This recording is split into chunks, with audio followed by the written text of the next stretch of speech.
বুলন্ত শুনিও ৰাজা বচন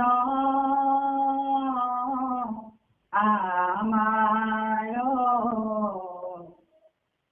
কি কাৰ্যে কৰা হাইছো যশ পন্ধায়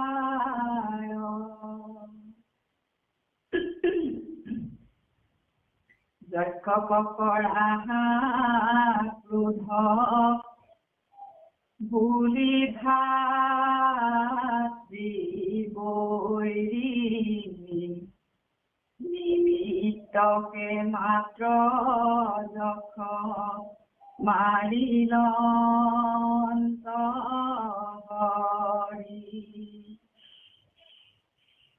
ঈশ্বৰ কবিনে কেৱে কাকো নমাৰয় সবাৰো ঈশ্বৰ কৰ্তা জানিবা নিশ্চয় ভুলিবা ঈশ্বৰ কৰ্তা কৰ্তা হয় যদ্যপি অহংকাৰ আদি মায়া তেজিবে তথাপি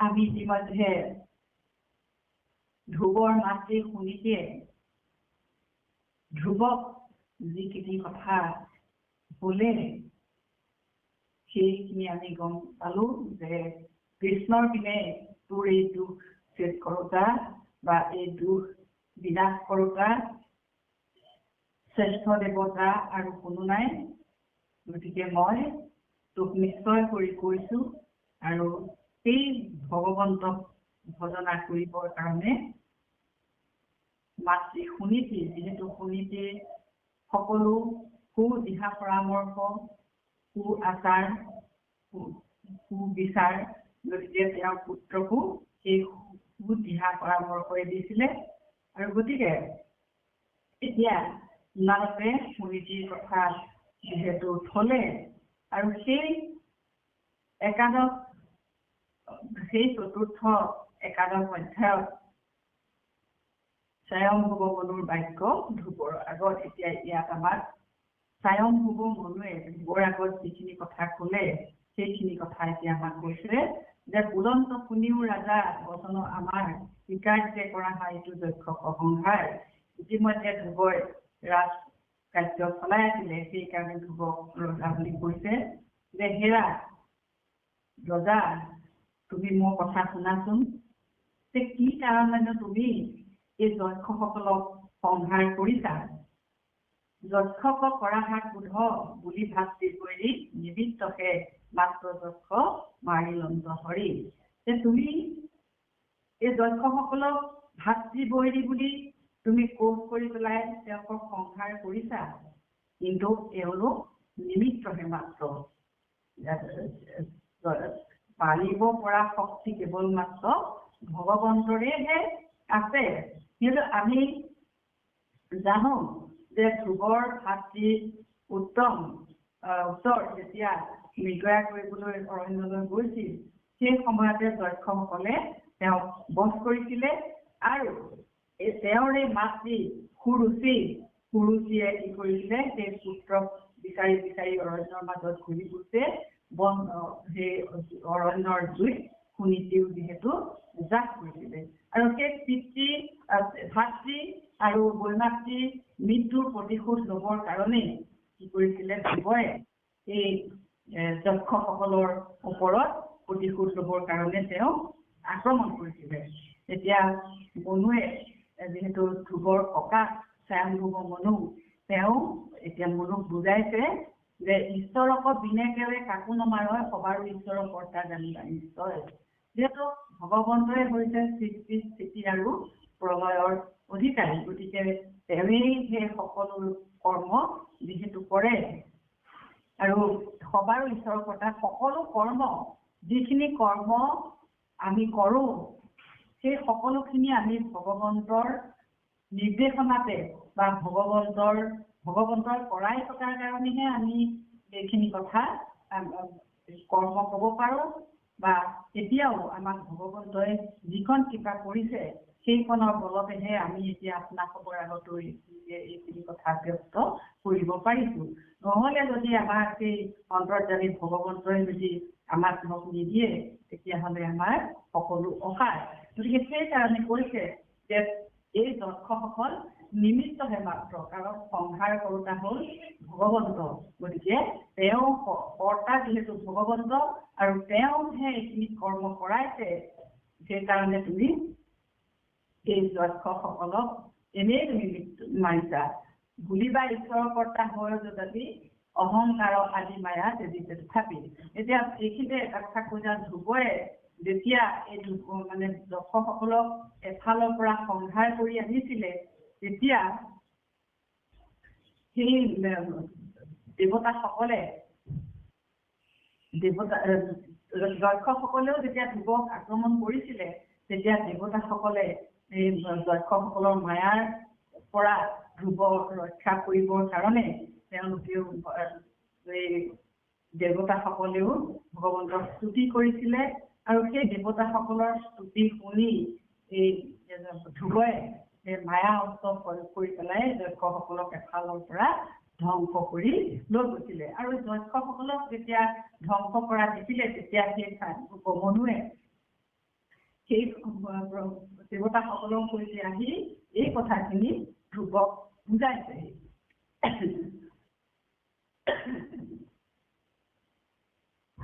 বুলিবা ঈশ্বৰৰ কৰ্তা হয় যদি অহংকাৰ আদি মায়া তেজিছে তথাপি যদিও তুমি ক'ব পাৰা যে যদি ঈশ্বৰ কৰ্তাই হয় তেতিয়াহ'লে এই মায়া আৰু অহংকাৰ এইবিলাক কিয় মানে ত্যাগ কৰিব পৰা নাই বা এইবিলাক কিয়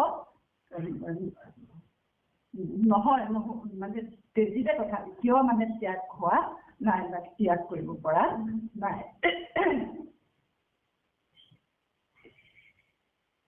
নপাৰো আমি কি কৰি বুৱাত কুমিও ইহাৰ কহো উপায় তোমাৰ কায় বাক মনে লোৱা তাহাত পৰণ অহংকাৰ গুচি তেৰে শুদ্ধ হৈবে মন যেন নাক বিন্ধি বলধ কঠোৰে বান্ধি এই মতে ব্ৰহ্মাদি দেহ নামে চান্দি কৰি আছা আজ্ঞা প্ৰভু যাক যে নমতে কৰিবাক লাগি আছে কৰ্ম মতে এতেকে জানিবা কৃষ্ণ সৰ্বোত্তম দেৱ তাহান চৰণে মাত্ৰ কৰো সদা কৰা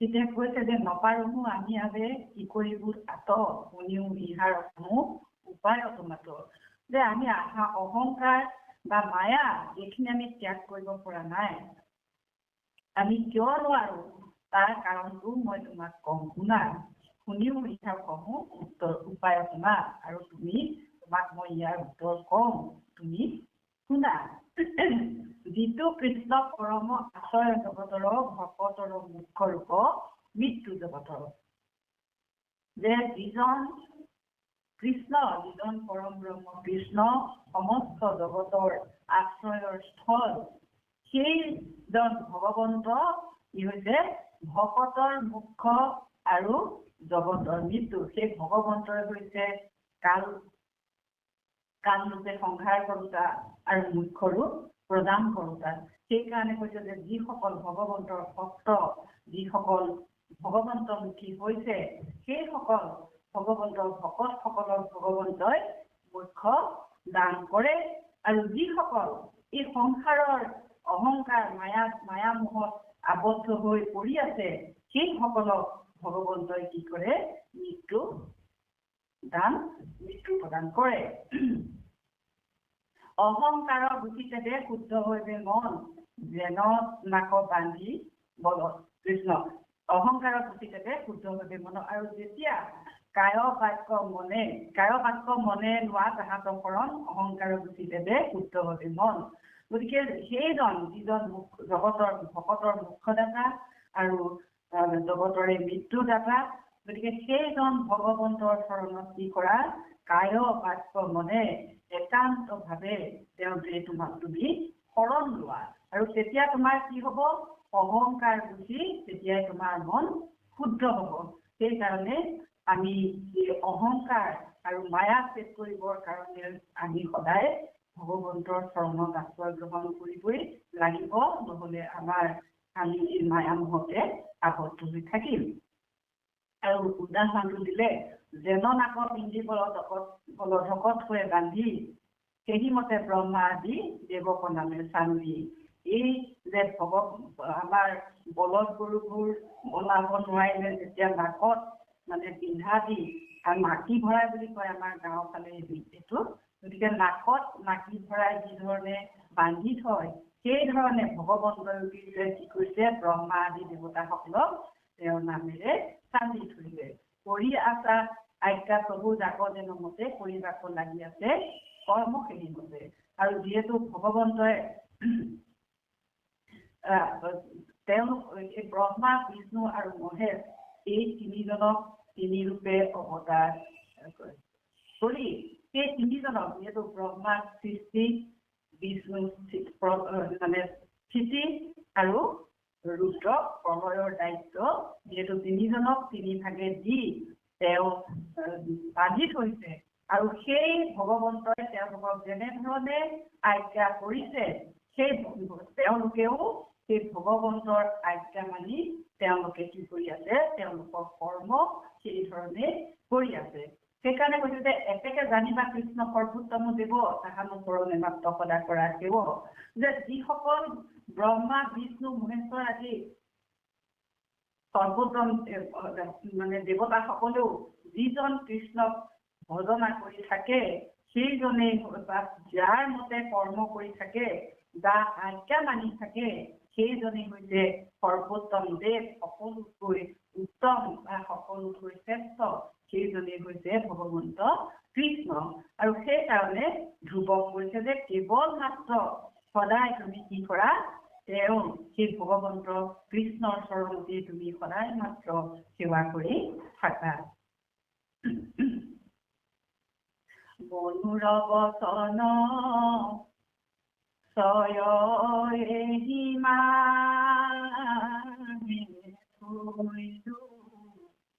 কৃষ্ণে মাত্ৰ পৰম ঈশ্বৰত আকে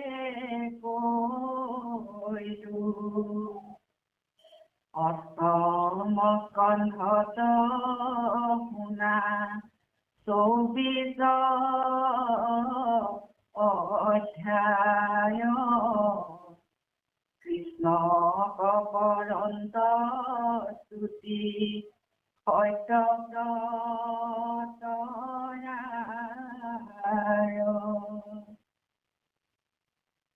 কৃষ্ণে মহাগুৰু, কৃষ্ণে পৰম ঈশ্বৰ, ইহাকে কৰন্ত নিরূপণনে পবর দেব গুরু বন্ধু গণ আশ্রয় যতে যদি হবে মিলি যত্ন করয়নে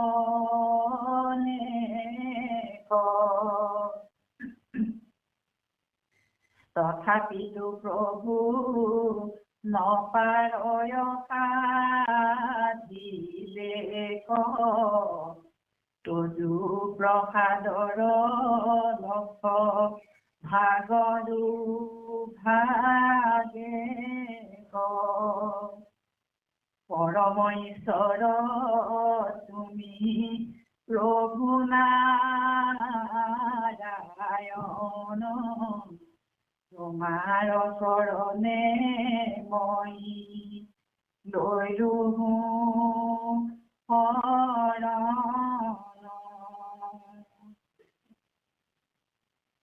এইখিনিতে মনুৱে ধ্ৰুৱক যিখিনি পৰামৰ্শ দিলে বা যিখিনি কথা ক'লে এই মনুৰ কথাখিনি যোগেদিও আমাক ভগৱন্তই যে শ্ৰেষ্ঠ দেৱতা এই কথাখিনি ইয়াত নিৰ্ণয় কৰি দিলে আৰু এতিয়া অষ্টম স্কন্ধৰ 24 অধ্যায়ত সত্যব্ৰত ৰজাই কৃষ্ণক স্তুতি কৰি যিখিনি কথা কৈছিলে সেইখিনি কথা আমাক এতিয়া ক'ব কৃষ্ণে মহাগুৰু কৃষ্ণে পৰম ঈশ্বৰ ইহা কৈ কৰন্ত নিগুৰু পলনি পবৰ যে কৃষ্ণয়ে যে মহাগুৰু আৰু যেহেতু কৃষ্ণয়ে সকলো জ্ঞানদাতা গুৰু আৰু সেই কৃষ্ণয়ে হ'ল পৰম ঈশ্বৰ ভগৱন্ত এই কথাটোকে কি কৰিছে ইহাকে কৰন্ত নিৰূপণ নিপবৰ এই কথাটোকে যে কৃষ্ণয়ে মহাগুৰু আৰু কৃষ্ণয়ে পৰম ঈশ্বৰ এই কথাটো এতিয়া সত্যব্ৰতৰ কথাৰে নিৰূপণ কৰি দেখুৱাইছে দেৱগুৰু বন্ধুগণ আশ্ৰয় যতে সবে মিলি যত্ন কৰয় অনেক আমি সকলোৱে জানো যে এই প্ৰলয় জলত ভগৱন্তই মনু সত্যব্ৰত ৰজা যিখিনি মানে তেওঁ পৰামৰ্শ দি তেওঁ উদ্ধাৰ কৰিছিলে সমস্ত প্ৰাণীৰ সৈতে সেই সময়ত সত্যব্ৰত ৰজাই ভগৱন্তকে স্তুতি কৰি এইখিনি কথা কৈছিলে গতিকে গুৰু দেৱগুৰু বন্ধুগণ যতে আশ্ৰয় সবে মিলি যত্ন কৰয় অনেক এতিয়া দেৱতাসকল বা তেওঁৰ গুৰুসকল বা তেওঁৰ সম্বন্ধীয় ৰজা বা বন্ধু বৰ্গ মিতিৰ কুটুম্বী সম্বন্ধীয় যিমানেই আছে সকলোৱে যদিও মিলি কিবা কাৰ্য কৰিবৰ কাৰণে অনেক যত্ন কৰে বা সেই প্ৰলয় জলৰ পৰা উদ্ধাৰ কৰিবৰ কাৰণেও যদি সকলোৱে মিলিও যদি যত্ন কৰে সেইখিনি কি হৈছে তথাপিতো প্ৰভু নপাৰয় সাধিবেক তদু প্ৰসাদৰ লক্ষ্য ভাগৰো সাধিব তথাপিতো কি কৰিব নোৱাৰে সেই কাৰ্য সাধন কৰিব নোৱাৰে কাৰণ সেইসকলৰ এই শক্তি নাই কিন্তু তোমাৰ যদি তোমাৰ প্ৰসাদৰ বা তোমাৰ কৃপা যদি লক্ষ্য ভাগৰো এভাগ এইসকলে কি কৰিব নোৱাৰে তথাপিতো প্ৰভু নপাৰয় সাধিবেক তদু প্ৰসাদৰ লক্ষ্য ভাগৰো সাধিব তথাপিতো এইসকলে কি কৰে তোমাৰ যি কৃপা বা তোমাৰ যি অনুগ্ৰহ তাৰ লক্ষ্য ভাগৰ এভাগো তেওঁলোকে কি কৰিব নোৱাৰে সাধন কৰিব নোৱাৰে কাৰণ ভগৱন্তৰ দিনে এই প্ৰলয় জলৰ পৰা সত্যব্ৰত ৰজাক ৰক্ষা কৰিবৰ পৰা শক্তিও আৰু কাৰো নাই পৰম ঈশ্বৰ তুমি প্ৰভু নাৰায়ণ তোমাৰ ওচৰলে মই লৈলো শৰণ গতিকে পৰম ঈশ্বৰ ভগৱন্ত যিজন সেই নাৰায়ণ সেইজনক শৰণতে মই কি কৰিছো তোমাৰ শৰণতে মই শৰণাপন্ন হৈছো আৰু তুমি মোক কৃপা কৰা সত্যব্ৰত নিপতিৰ থৈলো বচন কৃষ্ণেকে পৰম দেৱ জানা সৰ্বজন পুনাৰু বৃহৎ নাৰদী পুৰাণত নাৰদে কহন্ত ঋষি খবৰ আগত শুনিও ঋষি হব বচন আমাৰ উদ্ধবাহু কৰি মই কৰো অংগীকাৰ শস্যে শস্যে শস্যে শস্যে মই ভাৰতৰ মাহিয়ান শ্ৰেষ্ঠ দেৱ কেশৱ পৰ বেদ বিনে আন শাস্ত্ৰ শ্ৰেষ্ঠ নাহি কয় তোমাৰ আগে ইটো কহিনো নিশ্চয় নানাবিধ জন্তুৰ আশ্ৰয় পূজত সমস্তে লুকায় যেন ভক্তিৰ খোজত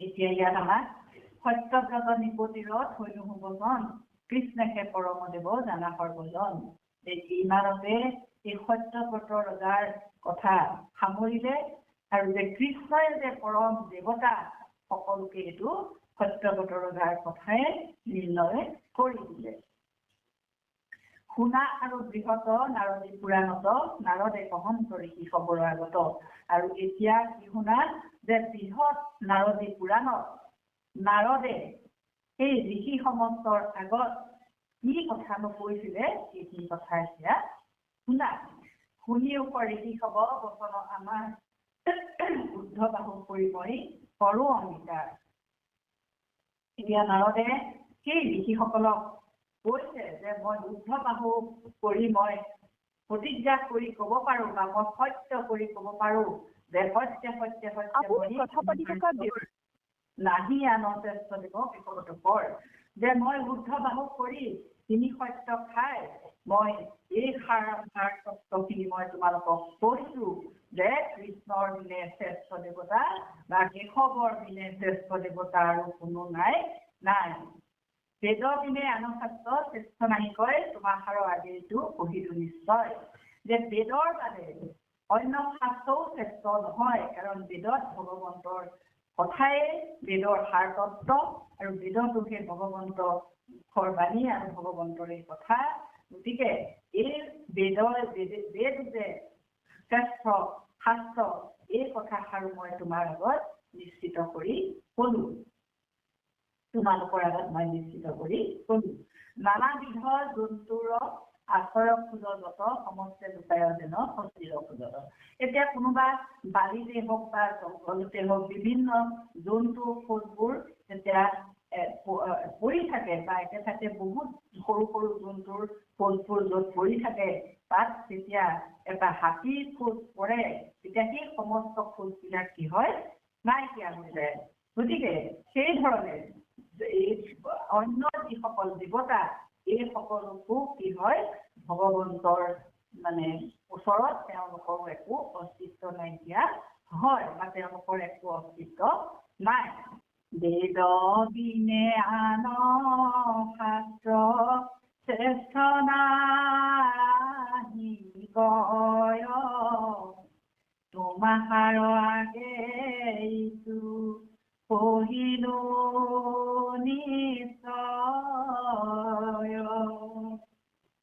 নানাবিধ জন্তুৰ আশয় যত সমস্তে লোকায় যেন হস্তিৰ পূজত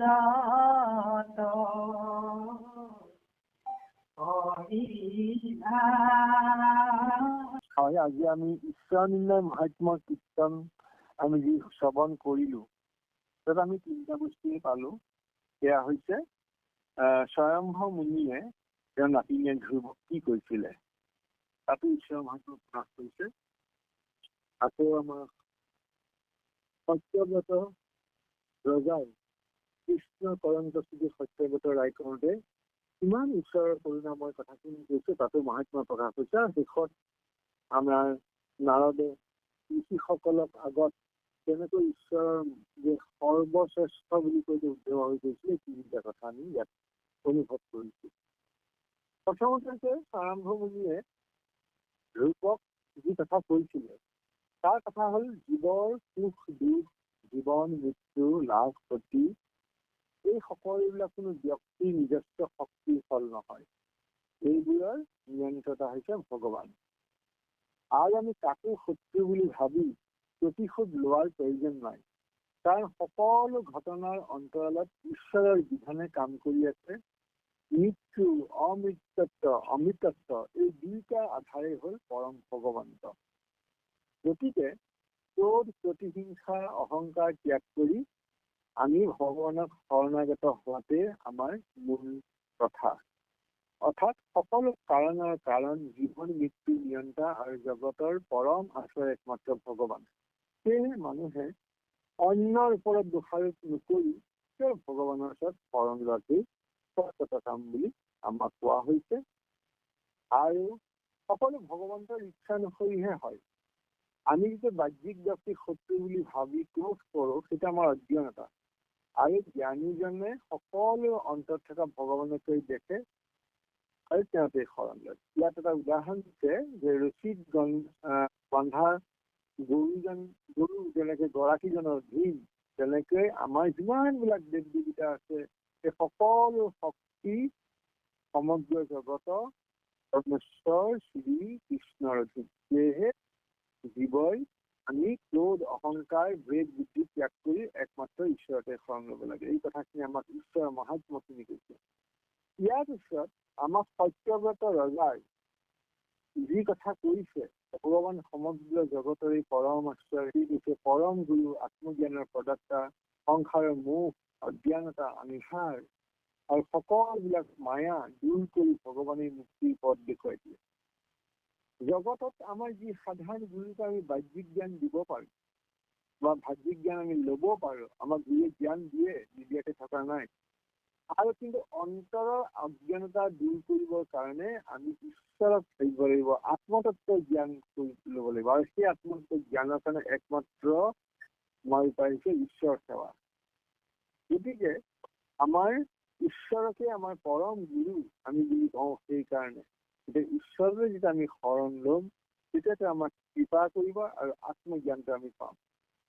তাৰ অনুৰূপ আমাৰ বৃহৎ নাৰদীয় পুৰাণত দেৱৰ্ষি নাৰদেও ঋষি মুনিসকলৰ লগত উদ্ধবাহু কৰি অৰ্থাৎ খাটাংকৈ ২ হাত ওপৰে তুমি যিখিনি কথা কৈছে, সেই কথাখিনিৰ মূল কথা হ'ল কি যে আমাৰ এই কলি যুগত কঠিন তপস্যা, যজ্ঞ বা জটিল যোগ সাধনা কৰা তাৰ পদ্ধতি সম্ভৱ নহয়।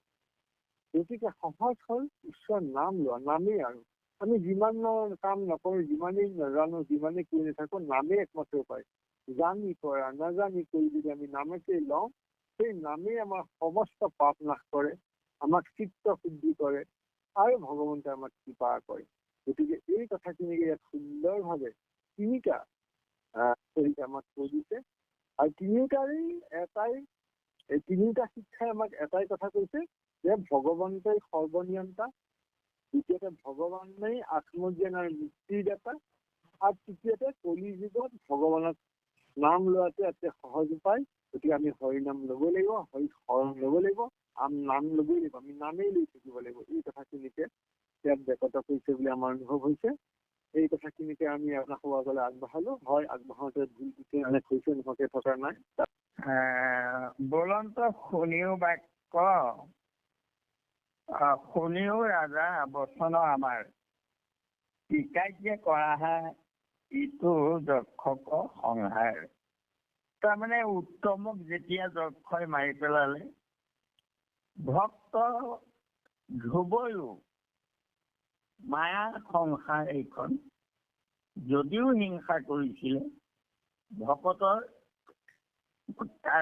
তাৰমানে হেৰি নাথাকে, অহংকাৰ নাথাকে আৰু নিজৰ আত্মীয়জনক তাৰমানে পাহৰি নাযায়। ভকতে হিংসা কৰিলেও ধ্ৰুৱৰ চৰিত্ৰত এইটো প্ৰকাশ পাইছে যে উত্তম যদিও তাৰমানে সৰুচিয়ে শত্ৰুতা কৰিবলৈহে কৈছিলে বা তাক তাৰমানে বেছিকৈ মৰম কৰিছিলে, কিন্তু ধ্ৰুৱ বা সুনীতিৰ চৰিত্ৰত সেইটো প্ৰকাশ পোৱা নাই। গতিকে সেইকাৰণে ভাতৃ বৈৰী বুলি যক্ষবোৰক মাৰিবলৈ তেওঁ তাৰমানে প্ৰতিশোধ ল'বলৈ গৈছিলে। আৰু তেতিয়া মনুৱে আহি ককাক মনুৱে আহি তেওঁক কৈছে যে তুমি যক্ষবোৰক কিয় সংহাৰ কৰিছা? যক্ষকক কৰাহা ক্ৰোধ বুলি ভাতৃ বৈৰী নিমিত্তেশা মাত্ৰ যজ্ঞ মাৰিলন্ত হৰি। তুমি যে ভকত, তোমাৰ এটা ধাৰণা ভুল হৈছে। ধাৰণাটো কি যে তুমি ভাতৃ বৈৰী বুলি যক্ষক মাৰিব আহিছা, কিন্তু তুমি এইটো কথা নাজানা যে তোমাৰ ভাতৃক যক্ষই মৰা নাই, সি নিজে নিজে মৰিছে, ঈশ্বৰৰ ইচ্ছাত মৰিছে, ঈশ্বৰেহে মাৰিছে। কাৰণ তাৰ অটপালি বেছি হৈছিলে, গতিকে তাক মাৰিছে, ঈশ্বৰে মৰাইছে। তাৰমানে যক্ষই মাৰিব নোৱাৰে তাক। তাৰ মৃত্যু নাথাকিলে যক্ষই মাৰিব নোৱাৰে তাক। যক্ষ নিমিত্তেশে মাত্ৰ যক্ষ, সেয়া নিমিত্ত যক্ষ, কিন্তু আছেই সেই সময়ত। ঈশ্বৰতো বিনেকেৰে কাকো নমাৰয়, সংসাৰৰ ঈশ্বৰক সবাৰো ঈশ্বৰৰ কৰ্তা জানিবা নিশ্চয়। ঈশ্বৰৰ বাহিৰে কোনেও কাকো কৰিব নোৱাৰে। ব্ৰহ্মাই সৃষ্টি কৰিছে ঈশ্বৰৰ ইচ্ছাত, শিৱই সংহাৰ কৰিছে ঈশ্বৰৰ ইচ্ছাত। গোটেইবোৰ ঈশ্বৰ নাথাকিলে, অৰ্থাৎ আত্মাৰূপে ঈশ্বৰ নাথাকিলে কোনেও কাকো একো কৰিব নোৱাৰে।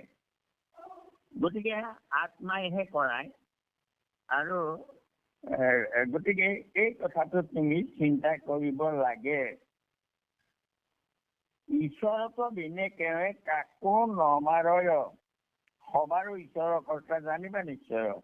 বুলিবা ঈশ্বৰৰ কৰ্তা হয় যদ্যপি অহংকাৰ আদি মায়া তেজি দে, তথাপি নপাৰহো আমি আবেগ কি কৰিব আত, শুনিও ইহাৰ কহো উপায় ক্ৰমাত। ইমান সুন্দৰ এই কথাষাৰ যে বুলিবা ঈশ্বৰতো বিনেকেও কাকো মাৰিব নোৱাৰে। যদি তোমাৰ মনত এনেকুৱা ভাৱটো আহে যে বুলিবা ঈশ্বৰৰ কৰ্তা হয় যদ্যপি, যদিও ঈশ্বৰ কৰ্তা বুলি আমি জানো, জানিলেও আমাৰ অসুবিধাটো কি হয়, নপাৰহো আমি আবে অহংকাৰ আদি মায়া তেজিবে, তথাপি আমাৰ যে এই অহংকাৰ মায়া আছে, শৰীৰটোত মই বুলি বুদ্ধি আছে, মোৰ ভাতৃ বুলি পেলাই তাৰমানে উত্তমক মোৰ বুদ্ধি আছে, গতিকে যক্ষবোৰ তাৰ শত্ৰু, এই ভাৱটো মোৰ অন্তৰত আছে। তাৰমানে মই এই অহংকাৰ, দেহত মোৰ অহংভাৱ আছে, আৰু গতিকে নপাৰো আমি আবে কি কৰিব আতক, এই ভাৱটো থকাৰ কাৰণে তাৰমানে আমি এনেকৈ প্ৰতিশোধ ল'বলৈ আহিছো।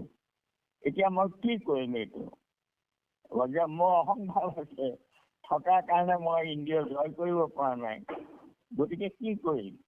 শুনিও ইহাৰ কহো উপায় তোমাতৰ যিটো কৃষ্ণ পৰম আশ্ৰয় জগতৰ ভকতৰ মুখ্য ৰূপ মৃত্যু অভক্তৰ। এইটো এটা পৰমাৰ্থ কথা কৈছে। কি কৈছে যে শুনিও ইহাৰ কহো উপায়, মই তোমাক তাৰ উপায়টো কওঁ শুনা। কি কৈছে?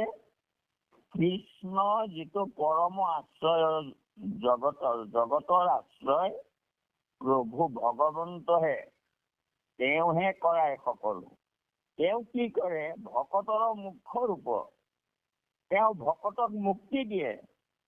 যে মানুহটো মৃত্যু হয়, দেহটো মৃত্যু হয়, কিন্তু ভকতজনক মুখ্য পায়। সেই মুক্তি প্ৰভু ভগৱন্তই দিয়ে। আৰু অভক্তৰ মৃত্যু হয়, তাৰমানে অভক্তবোৰ মৰি মৰি আকৌ জন্ম হৈ থাকে। ঊৰ্ধ্বগতি যায়, অধোগতি যায়, এইটো হয়। এইবোৰ ঈশ্বৰে কৰাই দিয়ে। তাৰমানে সিহঁতৰ নিজৰ কৰ্ম ফল ভোগ কৰে সকলোৱে, আৰু ভকতসকলে মুক্তি পায়, ঈশ্বৰে কৰায়। আৰু মৃত্যু বুলি যদি কওঁ তেতিয়া অভক্তবোৰৰ মৃত্যু হয়। ভকতৰ